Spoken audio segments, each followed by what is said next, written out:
Alright, ladies and gentlemen, I'm here on the show, and I'm here to recap unranked Nebraska beating number 1 Purdue last night, 88-72 reaction. I would have done this immediately after the game, but my internet went out. It was like, well, 10, 30, 11 o'clock, and it was already like 12:58, nearly 1, and I was just tired of waiting for it to come back in, so I went to sleep. So I decided, I'll wait for it to come back in, then I'll recap the game. It probably already came back in during the morning, but I was just sleeping. So let's get into it here, recap the game. So, Nebraska, I didn't think Nebraska would be that good heading the year, but they're 13-3. They weren't ranked before this because they had some ugly losses to Creighton and then Minnesota. But other than that, Nebraska's played really, really well this year. And getting an upset at home against number 1 Purdue. Really good team effort. Really good scoring attack. 4 players in double digits for them. I mean, Purdue had 5. But just that end of the first half is what done Purdue in. Going down 41-30. Nebraska's hitting a lot of tough threes. They kept trying to close it in the second half, Purdue did, but Nebraska just pulled back away the last bit of the second half to get a 16-point win at home. Casey Naja, how you say his name? He had 19 points. Hit a few tough step-back threes right in the defenders' faces. Like, he's a really good three-point shooter. C.J. Wilcher off the bench had 16 points. I believe had off the bench with those 16 points. Sam Hoiberg off the bench, 9 points, 3 assists, 2 rebounds. Rink Mast, 18 points, 3 assists, 4 rebounds. Juwan Gary, 12 points, 5 rebounds. Bryce Williams, 9 points, 9 assists, 11 rebounds. Nearly a triple-double. So they really got contribution all around. Their guard play was led by Williams there with almost that triple-double. Some good scoring from their forwards with Gary and Naga. Mast with 18. They just got really good play from everywhere.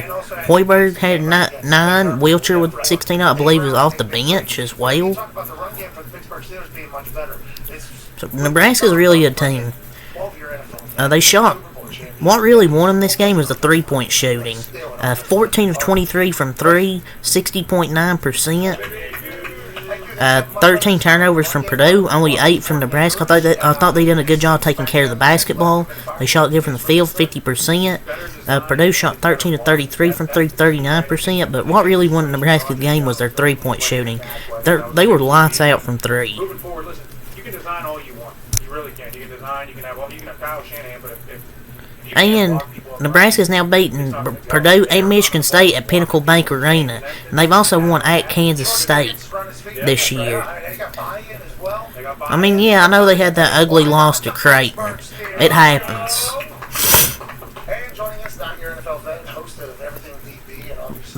Creighton's just lucky they caught them on a bad night. Because Nebraska, they're not some laughing stock like they have been the last few years. They're actually a legit team. And I know Creighton beat by 29, but if they play them again, they would lose. It's like they just beat number 1 Purdue. Like, Creighton fans are so insecure. So they should be ranked.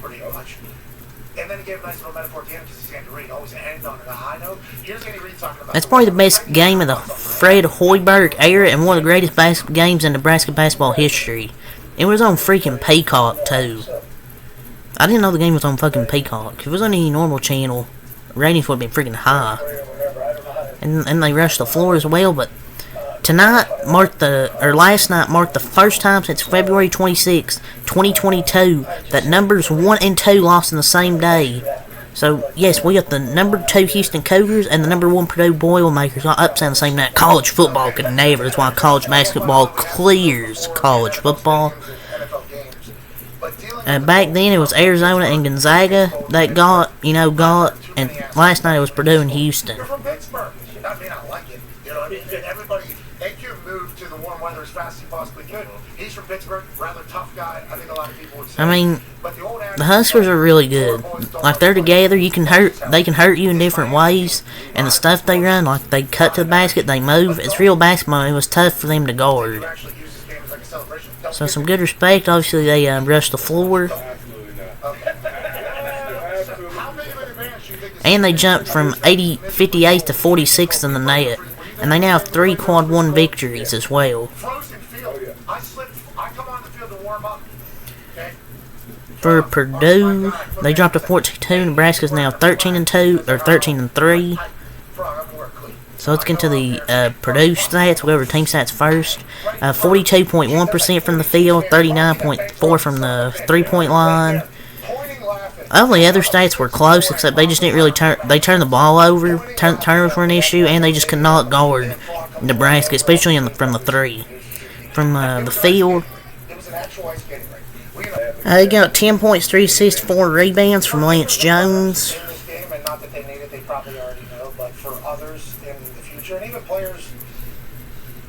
Zach Edey had 15 points and 7 rebounds.